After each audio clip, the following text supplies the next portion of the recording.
Welcome to GK facts. Current में जानेंगे video के अंदर। देखिए अभी जो है आईएसए जो आईएसए है यानी कि इंटरनेशनल सोलर अलायंस, ब्राजील इसका पूर्ण सदस्य बना है और रिपब्लिक ऑफ कांगो ने इस फ्रेमवर्क पर किए हैं साइन। ठीक है, यानी कि पूर्ण सदस्य बन गया। तो इंटरनेशनल सोलर अलायंस के ऊपर बात करेंगे कि इसका सदस्य कैसा बना, क्या होता है इंटरनेशनल सोलर अलायंस, उसके ऊपर जानेंगे। ठीक है, और साथ में कांगो के ऊपर भी बात करेंगे कि ये कहाँ पर है कांगो, उसको जानेंगे। ठीक है, आईएसए का उद्देश्य क्या है, ये भी एक इंपॉर्टेंट पॉइंट बनता है कि इसका उद्देश्य क्या है, कहाँ इसका मुख्यालय है, कौन इसका अध्यक्षता करता है, वो सब ऊपर बात करेंगे। क्लियर।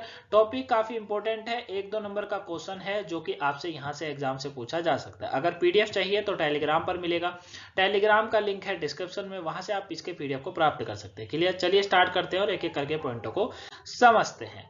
देखिए अभी क्या हुआ है कि जो भारतीय विदेश मंत्रालय है उन्होंने इस बात की जानकारी दी कि कांगो गणराज्य ने जो है अंतरराष्ट्रीय सौर गठबंधन फ्रेमवर्क समझौते पर साइन करे हैं, यानी कि इंटरनेशनल सोलर अलायंस पर साइन करे हैं। ठीक है, साथ ही इन्होंने कहा है कि यहाँ के जो राजदूत हैं, कांगो गणराज्य के राजदूत हैं रेमंड रेमंड रेमंड की उपस्थिति में इसे ज्वाइन करा गया था। ठीक है, ये आपको याद रखना है। अच्छा, अंतरराष्ट्रीय सौर गठबंधन की पहले सर्वप्रथम पीएम मोदी द्वारा ही जो है इसका आयोजन किया गया था 2015 में। ठीक है, कब करा गया था? 2015 में इसका आयोजन किया गया था। ठीक है, ये आपको याद रखना है। ठीक है, ऊर्जा को बढ़ावा देना है, सौर गठबंधन है, सौर ऊर्जा जो टेक्नोलॉजी है उसको बढ़ावा देना इनका उद्देश्य होता है। ठीक है, ब्राजील अंतरराष्ट्रीय सौर गठबंधन का पूर्ण सदस्य बन गया है और भारत में ब्राजील के राजदूत हैं आंद्रे, इनका कोरिया डो लांगो ने आर्थिक कूटनीति के संयुक्त सचिव से मुलाकात की और इसी दौरान सदस्यता को कार्यक्रम आयोजित किया गया। आईएसए के पूर्ण सदस्य के रूप में कोई भी देश अब धन प्रोत्साहन पैकेज, सार्वजनिक नीतियां और अनुसंधान में विकास से जुड़े बहुपक्षीय प्रयासों में भाग ले सकता है। ठीक है ना, मतलब अगर किसी भी देश को इसमें भाग लेना है तो अभी कौन सा देश ले सकता है उसके ऊपर भी बात करेंगे, लेकिन अगर कोई देश में भाग लेना चाहता है तो वह धन प्रोत्साहन यानी कि बढ़ावा देना, पैकेज, सार्वजनिक नीतियां और अनुसंधान में विकास से जुड़े बहुपक्षीय प्रयासों में भाग ले सकता है, ये इनका उद्देश्य है। ठीक है ना, आगे आते हैं अंतरराष्ट्रीय सौर गठबंधन के बारे में। तो अंतरराष्ट्रीय सौर गठबंधन जो है वो एक अंतर सरकारी संगठन है जिसमें आंशिक या पूर्ण रूप से कर्क रेखा और साथ में मकर रेखा के बीच स्थित देश शामिल है। इसकी स्थापना 30 नवंबर 2015 को की गई थी और इसका मुख्यालय गुरुग्राम यानी कि हरियाणा में स्थित है। ठीक है ना, याद रखिएगा 30 नवंबर 2015 को स्थापना की गई थी और मुख्यालय गुरुग्राम हरियाणा में स्थित है। आईएसए की कल्पना भारत और फ्रांस द्वारा ऊर्जा समाधानों से मदद, जलवायु परिवर्तन के खिलाफ प्रयासों को संगठित करने के संयुक्त प्रयास के रूप में की गई थी। यानी कि अभी आपको पता होगा पूरे देश में जहां क्लाइमेट एक बहुत बड़ा मुद्दा है, सभी देशों के लिए क्लाइमेट जो चेंज होता जा रहा है उसका जो मुद्दा है, उसी में मुद्दा आता है जलवायु परिवर्तन का। क्योंकि जलवायु परिवर्तन दिन प्रतिदिन तेजी से बदलता जा रहा है जो कि हर देश के लिए खतरा पैदा हो रहा है। ज्यादातर अगर बात करूं भारत के लिए, क्योंकि भारत की आबादी विश्व की सबसे सर्वश्रेष्ठ आबादी है, तो यहाँ पर जलवायु परिवर्तन तेजी से हो रहा है जो कि खतरा बनता जा रहा है। तो ये उद्देश्य यही भी है कि भैया जलवायु परिवर्तन के खिलाफ प्रयास जो है उसे संगठित करें, उसे सही करें। ठीक है, ये इनका उद्देश्य है।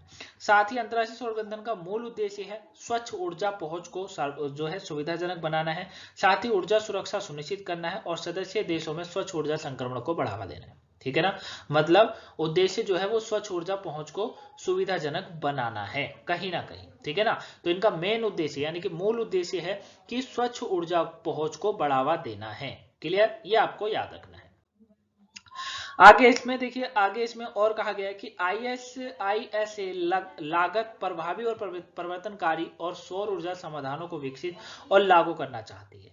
विकासशील देशों और छोटे द्विपक्षीय विकासशील देशों के रूप में वर्गीकृत देशों में प्रभाव देने पर विशेष ध्यान इसका उद्देश्य में शामिल है। क्लियर है ना, तो ये भी आपको याद रखना है कि आईएएस लागत प्रभावी और परिवर्तनकारी सौर ऊर्जा समाधानों को विकसित और लागू करना चाहती है। विकासशील देशों और छोटे द्विपक्षीय विकासशील देशों के रूप में इसे वर्गीकृत देशों में प्रभावी देने पर विशेष ध्यान दिया गया।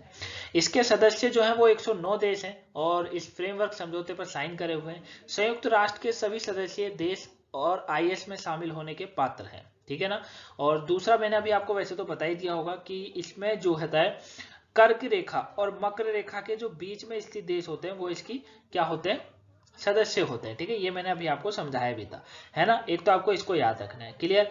कांगो गणराज्य की अगर मैं बात करूं तो कांगो गणराज्य जो है वो एक मध्य अफ्रीका देश है जिसकी सीमा पश्चिम में दक्षिणी अटलांटिका महासागर से लगती है।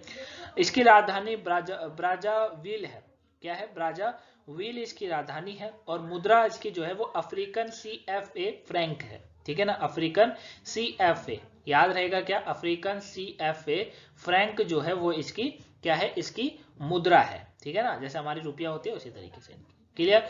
तो आई होप आप इस टॉपिक को अच्छे से जाने होंगे, समझे होंगे कि क्या ये टॉपिक कहना चाहता था। ठीक है, सौर ऊर्जा जो होता है और क्लाइमेट चेंज जो होता जा रहा है उसके ऊपर ध्यान को ज्यादा से ध्यान केंद्रित करना इनका मेन उद्देश्य है। क्लियर है?